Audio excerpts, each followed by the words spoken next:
With the word narcissism being tossed around like candy all over social media and everywhere else, it can become very challenging for parents to find the right information in order to know if their child may be suffering from narcissistic personality disorder. This is a very serious condition and a very serious topic, and this is what we're going to be talking about today. So, for those who don't know me, my name is Danielle C. Baker. I am the founder and CVO of Being Connected. I'm also a registered early childhood educator with 20 years experience in the field. I help parents and educators navigate the realities of what it's like to raise a child in today's world.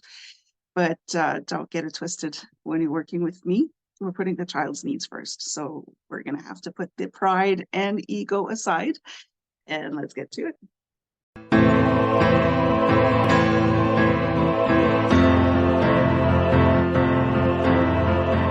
Hello, and welcome to the Talk to Danielle podcast. I am your host, Danielle C. Baker. And before we get started, be sure to like, follow, and subscribe to whichever channel you're watching or listening from. And of course, with this season, this episode is brought to you by the Self-Esteem Doctor Online Academy with the amazing Simone Alicia, with a wealth of resources on that site that I will put the link in the description and comments below. Highly recommend that you go check it out. It's a lot of resources, workshops, everything that can help you with your child's self-esteem, confidence, and so much more. So definitely is it worth having a look. Don't forget to check out that link. So we're going to jump right in today, another very serious topic. And this is why in the introduction I wanted to say it's a very serious personality disorder. It's not to be taken lightly. And that's why before we get started with the signs that you could recognize in your child, I want to make it very clear to everybody who is using that term loosely that this word has a lot of meaning. Narcissism, narcissist, this condition is very serious. It holds a lot of pain and a lot of trauma to both the person with the personality disorder or anyone around them. There's a lot there. So if you're using it because you think this is a trend, because it's going to make you go viral, it's going to get the attention that you're seeking, please stop. This is a very serious condition. Like I said, there's a lot of trauma involved, a lot of pain. Anybody who has suffered narcissistic abuse, and also for the person with narcissistic personality disorder. So stop it. It's not something to make fun of, or it's not something to throw out there just because people are not doing what you want them to do. You're not getting your way. It is a very serious condition. So look for your attention elsewhere. So that's my little message for those who don't understand how serious this is. And for those who don't know what narcissism is, you have to, I'll kind of get into it. A lot of people will associate that word to vanity because of the mythological stories on narcissism.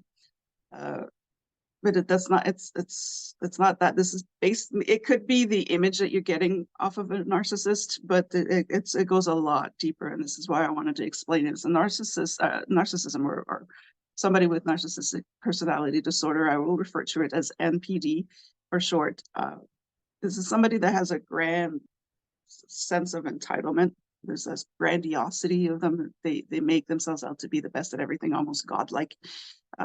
There's this very intense need for validation and attention, and there's a lot of interpersonal competitiveness there. If they feel like somebody would be better at them at something or would know more or be more intelligent, they will make themselves even bigger, more grandiose to compensate.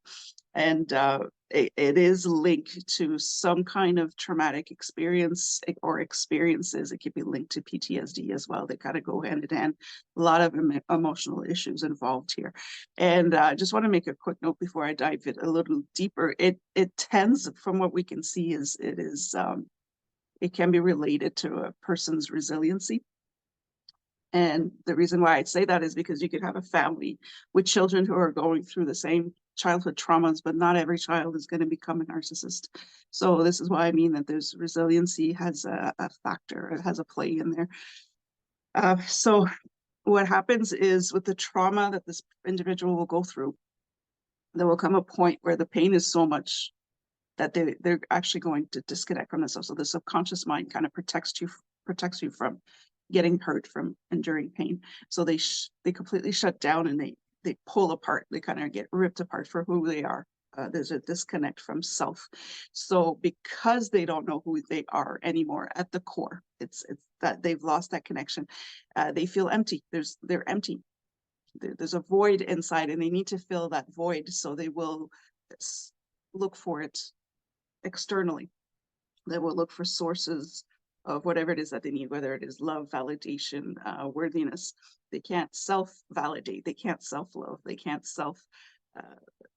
they don't know that they're enough. So they're going to look at from outside the sources, which we call supplies. And as they grow older, they're going to need more and more supply to fill that void. So there's that sense of that grandiose self-concept. I am the best at everything. I need to be the best at everything. Everybody's admiring me. So that they kind of build that up because there's no self-esteem. They have very low self-esteem to begin with. So they need to feel that. They need to fill that up. And that concept, that self-concept, can lead to certain behaviors in order for them to maintain that false reality that they've created. So they will do pretty much anything that they can when they're being questioned with the world that they've made up. They kind of created this bubble around themselves to protect themselves, where they are the best. And then they live in a perfect world that takes them away from the pain that they've had to go through. So once we question that reality, that fake reality, once we question their intentions, when we question their behaviors, we're threatening that protective bubble. So they will do anything that they can to keep it intact. And that's why you see these abusive behaviors, these negative behaviors that pop up. Now, it's very difficult to see exactly what it is that can kind of trigger NPD, but there are some common factors, and I'm going to list them. But doesn't mean that because you've gone through this or because somebody's gone through this that it will automatically become an arc. But the common factor is usually related to violence or neglect. So most of the time, this is what you'll see. But people tend to forget to talk about the other side of it. It can also be because they were overpraised and overprotected as children. So in that case, the child is raised. We had an expression when I was growing up, it's like the prince or the princess, where everything they do is amazing, and they're the best at everything. They're the most beautiful person in the world, and on all of that, and then they're taken out of that environment to go to school or whatever, and then they're quick to realize that there's some people that are better than them at what they thought they were the best at. They may look at some people and say, well, this person looks prettier than me, right? Or is stronger than me. So now we're shattering that make-believe world that was created by the adults when they were children. So there's that point as well where they can create a trauma that will disconnect them from self. They don't know who they are anymore. The adults have lied to me. This is what they'll basically be thinking. They told me I was the best. They told me I was, the prettiest, the strongest, the smartest.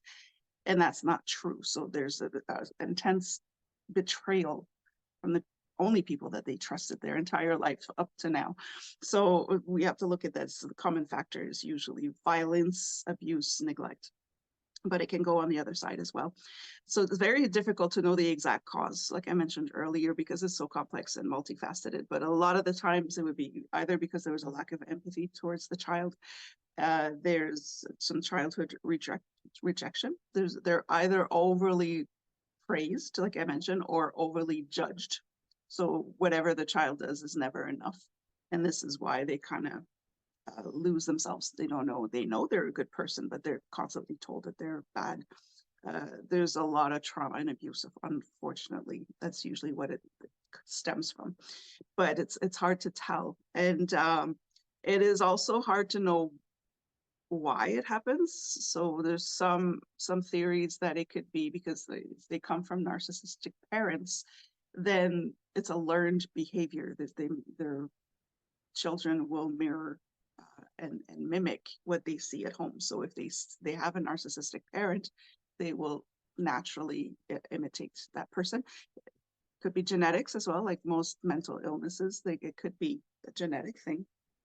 But a lot of the times it stems down to the trauma. And again, the trauma, it's not the trauma itself, it's the emotion that they attach to the trauma. That's why in a family, not all children will have NPD.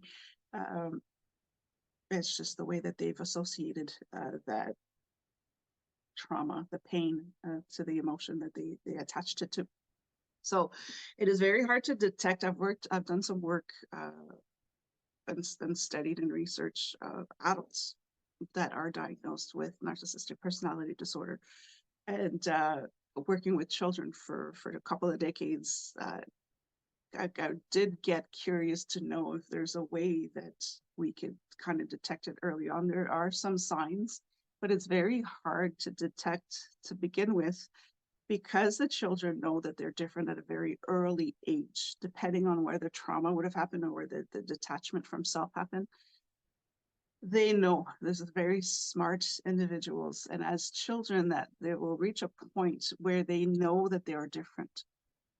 And so they won't react to emotions or events the same way as the people around them. And they will notice that. They will notice that people attach themselves to certain things that they don't understand why.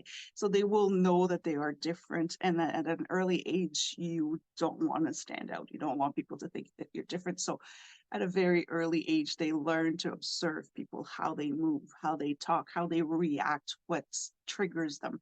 They will observe and take notes, and then they'll start mirroring people around them in order to fit in. So it's hard to detect the signs because the children at a very early age learn to put on these masks to blend in. And so they fly under the radar with it. And they're very smart, so they know how to manipulate their way out. When they do, it is exhausting to pretend to be somebody you're not. And so there'll be some slip-ups, but they're very good at manipulating their way out of that as well. So it's hard to detect early on. It's even harder sometimes later on in the adults, but eventually the adults do kind of slip up more often than children do. So we'll dive right into the signs. I've given you a global look at what narcissism is, but for signs in children, you can kind of notice them even as early as 7 years old. I've seen it at earlier. It could be 4 or 5, again, depending on the level of trauma or when it would have started. If there's a lifetime of abuse from birth, you will see it a lot earlier in their development. But again, the signs that I'm going to give you doesn't mean that if your child is displaying these signs that they're automatically they did not automatically have NPD. It just means that it's something that you may look into if you have a combination of those. So one of the first, of course, because it's narcissism, that grandiosity, they will believe that they're better than everybody. And again, that's very broad because most children will always believe that they're better than everybody, right? Look at me, I can jump, look how high I can jump. So it doesn't mean that, and we praise them for, yay, you walked, so we're giving them that. It's a difference between congratulating a child and then the child just saying, no, I'm the best. And if we question that, there's some serious, very intense emotions that come along with it. So they believe that they're better than everybody. They could have difficulty making friends because they're not themselves, because they're putting on a show all the time. They're mirroring people. It can be difficult to make friends because there is no interpersonal relation. Everybody that's around them and the interaction that they have with people around them is transactional. It's for them to get something out of that person. People are objects, they're not humans. So it's hard to get that relationship going with friends. And if they do manage to get a friend, a lot of the times they will not be able to maintain that friendship because they latch on to this person, and this friend will not be allowed to interact with others. You are mine. It's a possession thing. You're my supply, and you're going to be mine. So children, of course, after a while will move away from that. And it is children that believe it's their right to be the center of attention. So if they notice somebody else getting attention, they'll do something bigger to bring that attention back to them, because again, they need that self-validation. They need that sense of admiration from others. So it's not always going to be a positive way of getting attention. If they're noticing somebody else getting the attention, they've become the center of attention, let's say because they've accomplished something that the child that may have narcissistic personality disorder has not accomplished, they will turn usually into a negative way so that the attention is taken away from the child that's getting the attention back to them. They will withdraw from people who are not giving them the attention. So because attention and admiration and validation is oxygen to a narcissist, if they're not getting it from the person that they're transacting with, I don't think that's a word, but if if they want to get supply from that one person but they're not getting it, it's like cutting off their air supply. So they're going to completely withdraw from that person that is not giving them the attention. They will cut them off as when they're adults. They will completely cut off these people. These people will not exist to them because they're not giving them the oxygen. They're not giving them the supply that they need. There is a great sense of entitlement for whatever they do, and they're entitled to everything they want. So in children, this could look like if they see another child play with a toy that they want, they will just grab it and say, that's mine. Even if it's not, if it belongs to the other child, it is now mine. So they will take whatever it is that they want. If they're envious of their shoes, they will just take the shoes and say, no, those are mine. Those are mine. I brought this. They will be very, very adamant that it's theirs. There's that great sense of entitlement. Everything that they want is theirs. And again, most children are, but when you can reason with a child and say, no, we have to, they're playing with this toy right now, we have to give them a turn. They will eventually get it. But for a child who may have narcissistic personality disorder, you're never going to get to that. There's an ability to understand other people's needs as well, again, because they're completely disconnected to self, and people are not people. They're just objects for them to get what they need, that they will not understand that people are also sad. They could also be in pain, or that they're actually hurting somebody because they need their supply. They're not going to get that at all. So there's no sense of empathy there. They usually have this idea of limitless powers. They are unstoppable. They are invincible. They are the best at everything. And if they're not able to accomplish something that will get them instant validation or instant admiration, they'll start talking about impractical achievements. They need that praise. So for a child, what that will look like is, I am the best at separating the blue crayons from the red crayons, which can be great to say, wow, your colors, that's wonderful. But no, but nobody else in the world can divide and make a blue pile of crayons and a red pile of crayons like they do. So this is kind of, I'm kind of generalizing it, but it continues on into adulthood. There is a very high level of self-importance. Again, these are all, they come across like that, but you have to understand that on the inside, it's the complete opposite. So they do have this high level of importance, of self-importance. I am the best. I am, nobody else can be better than me. I achieve so much more. But on the inside, they're very insecure. And this is why it comes out like that, to compensate for the emptiness inside. They will avoid eye contact. This is a big sign, but it's a confusing sign because a lot of children will avoid eye contact when speaking to somebody. And so it could be a cultural thing where looking an adult in the eye when they're talking to you could be a sign of disrespect or a rebellious act. You're defiant, right?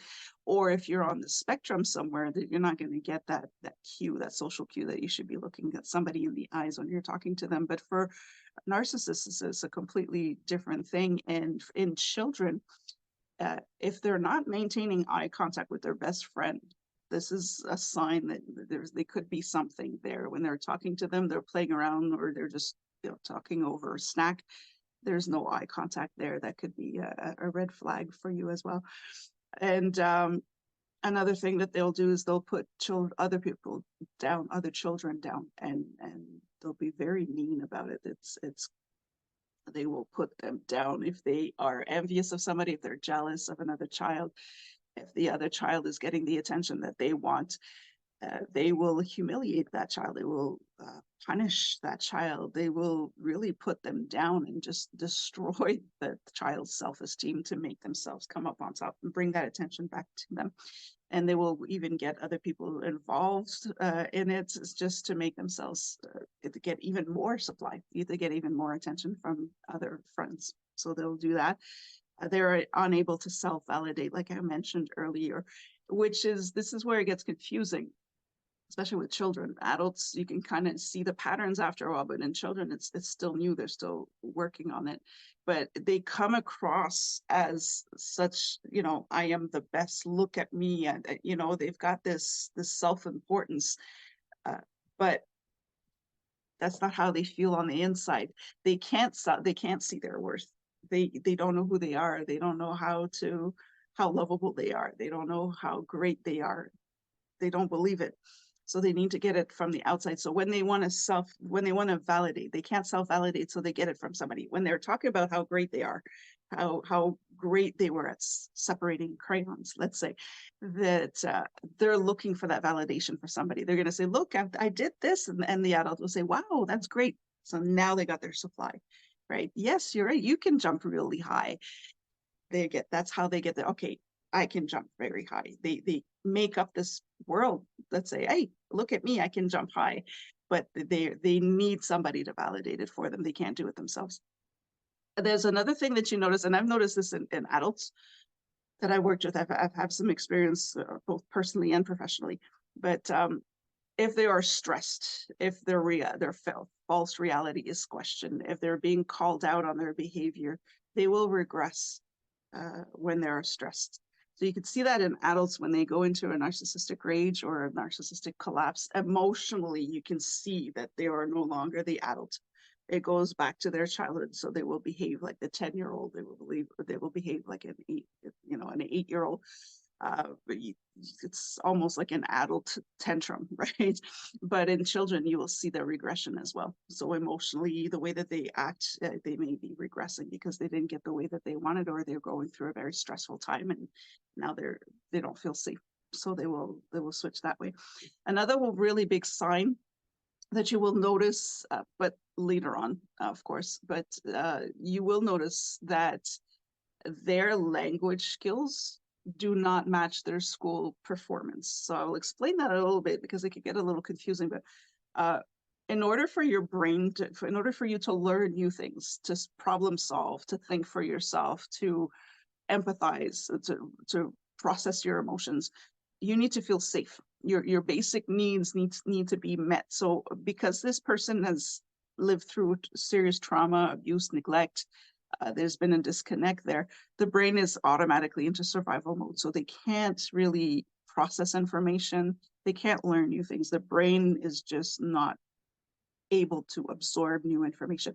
So academically, they will not be performing very well. They are very intelligent people, very smart, but their brain at that point cannot process information, cannot learn new things. So academically, they will not understand what's going on in class.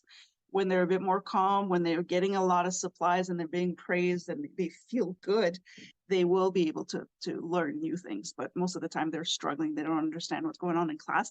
But they can't look bad. They're the best at everything, right? So they will, again, observe, mimic. So they observe the teachers, they take notes. They really study the adults, how they talk, how they move. So they will learn the vocabulary. They will learn the right terminology for things. So when they're talking, you really believe that they understand what they're talking about. They know what they're talking about. They're very smart. But internally, they don't. So you will see that you hear them talk, it can be almost intimidating, especially for other children, to say, well, you're using really big words. But it's just a front. So you will notice there that they are well spoken, but academically the grades are not there to kind of balance out. It doesn't match. There is no moral compass. That's another big one. They don't know right from wrong. For them, it's by any means necessary. If I need my supply, I need validation, I need attention, I need admiration, they will do it by any means necessary. So they will hurt people. And usually they will, because that's the quickest way for them to get supply. So they don't know right from wrong. And if you try, of course, children usually don't. We need to teach them that. But with a child that could have NPD, they really don't get it. They really don't understand. They'd be looking at you like you're the alien going, but that's what I wanted. They don't understand the other side of things. So that will be one as well. And they won't take accountability. They won't take responsibility. So that can go in two ways. They won't take responsibility, as if they're given a task, they won't do it because they don't want to fail. They'll get somebody else to do it and then take credit for it. So as adults, that transfer as taking other people's work, taking the credit for it, right? Especially if it's somebody that's really good at what they do, they're going to manipulate that person into doing it for them and then take all the credit. And so they won't take responsibility for that. But if they do it and they didn't do it right, they called out on it, then they won't take responsibility. Well, so-and-so told me to do it this way. I wasn't really told. It's somebody else's fault. So they will start very early on. And again, children will they don't want to get in trouble. They will sometimes say that. But when you start to explain to them that you do need to take accountability for what you do, children will get it. A child that is suffering from NPD will not. So this is kind of how you can tell. There's a lot of vague signs, but this is what it is. So again, the one thing you need to understand is, if you're looking at a child, you can't think the way that this child thinks. So you're going to see a child act up and you're going to think, oh, they're just acting up. You need to really understand that this child is hurting inside. And this is the message that I want to put out there. They are in pain, constant pain. They're constantly beating themselves up. They're filled with shame because they think they don't understand, and they don't understand why they don't understand. There's a lot of guilt because they know they're hurting people. They are aware of what they're doing. They just can't help it. They have to do it.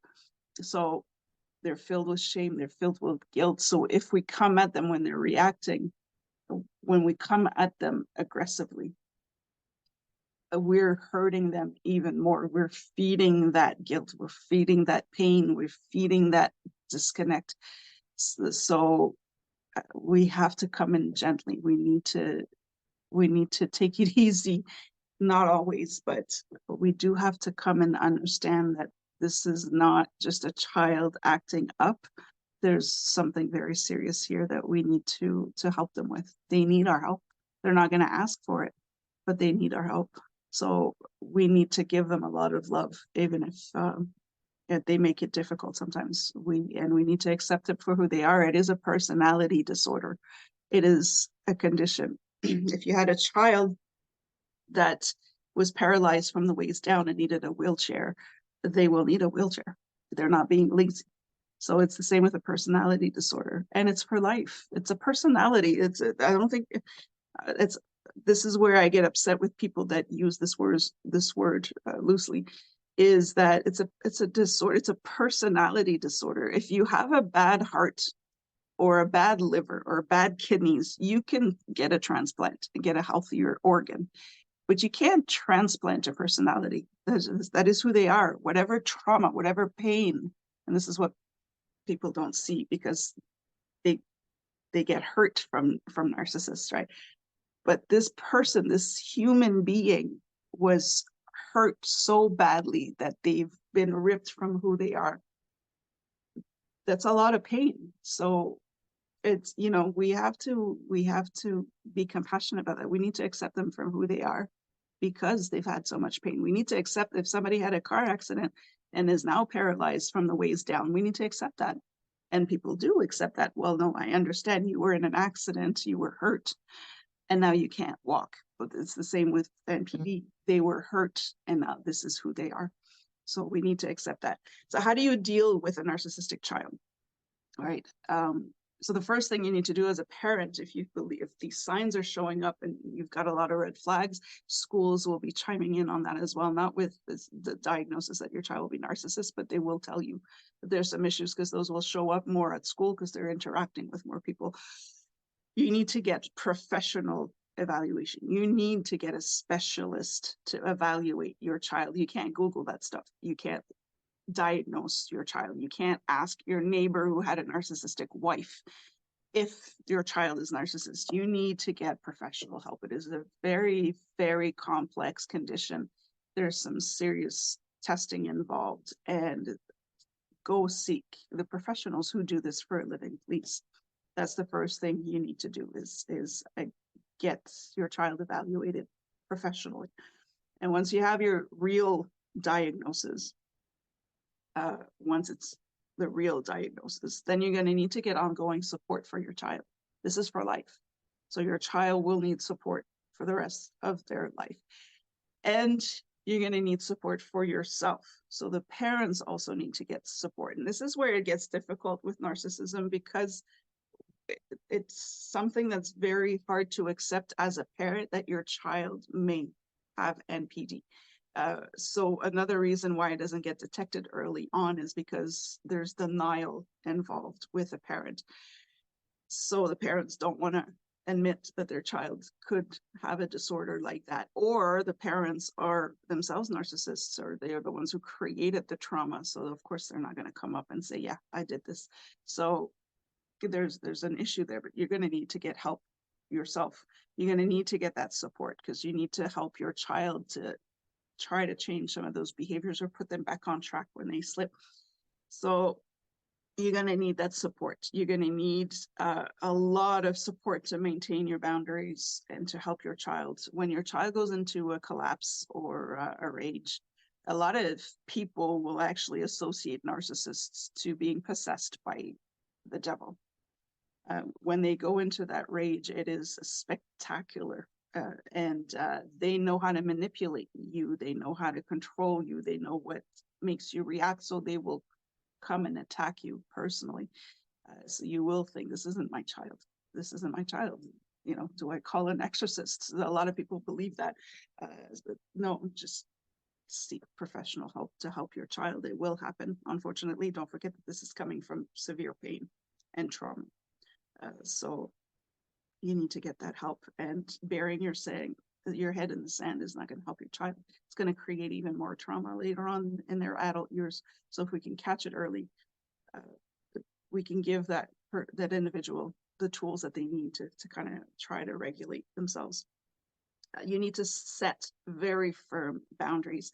Narcissists will push the boundary. They will break that line. They will push that line every single time, because this is how they get supplies.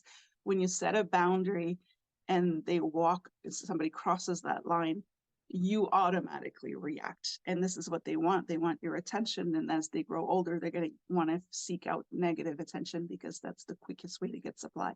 So they will constantly be testing the boundaries, constantly. And then if you let slip up once, then that's it. You've given them the right to step all over you. And so you have to stay firm on your boundaries. This is non-negotiable every single time. If you're tired and you're just like, I just can't be bothered with this today, and you let it slide, that's it. You've lost control. You've lost control forever. So you need to set those boundaries, and you need support to make sure that you maintain those boundaries. You're also going to need to know, you need to learn to identify your child's manipulation tactics. This is the hardest one as a parent as well, is your child has been watching you, how you move, how you talk, what gets you upset, how you react, what they do when you get upset. They've been watching you from birth, right? They know how to control you. They know how to manipulate you. So you need to watch how they move. You need to recognize the patterns. You need to see how they talk, see how they set you off, so that you can stop it when it's starting, right? You also cannot ever tolerate abuse. They will try verbal abuse, especially. We're going to let that slide. You cannot let that slide. So verbal abuse is a no. We're going to have, that's a hard no. It's never acceptable, because now you're teaching them to be abusive later on. This is why we call it narcissistic abuse, right? And you're going to have to call them out on their behavior, but in a gentle way. Otherwise, you're going to set them off and feed their whole belief that everybody is out to get them, that they can't trust anybody. So you're going to need to find a way to do it gently. And this is where the additional help will teach you how to word it properly, so you don't set them off or you don't feed the fire. So you're going to have to call them out on their behavior and say, no, call them out on their lies, call them out on their manipulation tactics in a gentle way. You have to do it in a gentle way. We're naturally going to want to react in a negative way and an authoritarian way. And that's just going to cut them off even more from reality. So we have to find that gentle way. This is pretty much what I can give you with that. Again, do not forget that the person that you're dealing with, that it's a child or an adult, is in tremendous pain and had to create a persona that they are comfortable with. And so whenever that, and it's a false persona, it's not who they actually are, but they can't connect to who they are. So they've created this avatar of themselves. They've created a make-believe world. And so when you're questioning that, when you're threatening that, you get a whole other person. You get that split of a completely different human being. And looking at your child going through that is devastating for a parent. So don't deny it. Seek the help if you need to. I mean, the worst that can happen, and they say, no, your child doesn't have NPD, and at least now you can work on other things. But a lot of people give up on narcissists when they're adults because they're so abusive, because they hurt so many people in the quest of not hurting themselves, right? So a lot of people give up on them, call them demons, call them this devil, call them all sorts of things. They shut them out, which hurts, that adds to the pain, that adds to the trauma. We're validating their false sense of, I'm not worthy, I'm not lovable. And now they can really shut down. So you need to come in gently and with love. You need to accept the fact that your child is that way. And this is what I'm going to leave you with, because this is the hardest part. As a parent, you need to accept the fact that there are things that you cannot change about your child. This is who they are. And you need to love them for who they are. You gotta have to work through it. But you have to understand that as they get older, the behaviors will get more and more aggressive and more violent.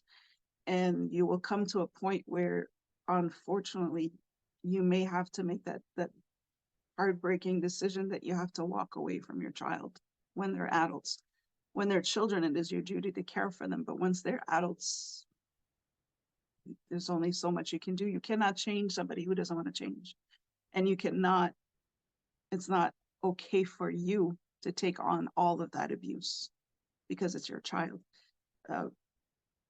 There is a way to change, but they need to want to change. So if they don't want to change at this point, it's a choice for them to remain this way and to continue to treat you badly. So just understand that you're going to have to, you may have to go through this later on, and prepare yourself for it. And it's okay for your own well-being. If you need to walk away, you have to. And it's hard, but that's what it is. It is like that. So sending you lots of love if that's something that you're going through. If you have any, and I'm sending your child lots of love as well. If you have any questions, if you would like more information, because every case is different, reach out. I can definitely refer you to some people that can help you out with that. If you like to do a Q&A, I could do it live as well on social media to talk about it some more. But please just don't take it lightly. It's a serious condition. There's a lot of pain and trauma, so we need to come in with compassion, with empathy, and just know that at one point you may have to end it there because the person doesn't want to change. I've worked with some narcissists. I know some narcissists who have decided to go through psychotherapy for years. I mean, they've been doing it for 12 years, 10 years. And they're going to have to do it for life. But, you know, they see a difference. They see the pain that they've caused for the children, for people, or their own children and other people around them, their loved ones. But they know that they still have that condition. So they still have these moments where it's difficult, but there is a way to have a better life, better quality of life, better interactions with others. They know that they are loved. but it's still a struggle because it's not natural to them. So I'm going to leave you with that. Don't forget to like, subscribe, and follow whichever channel you're listening and watching from. And don't forget to check out the Self-Esteem Doctor Online Academy as well. And I'm wishing you all the best. Until then, stay safe, stay awesome, and we'll talk soon.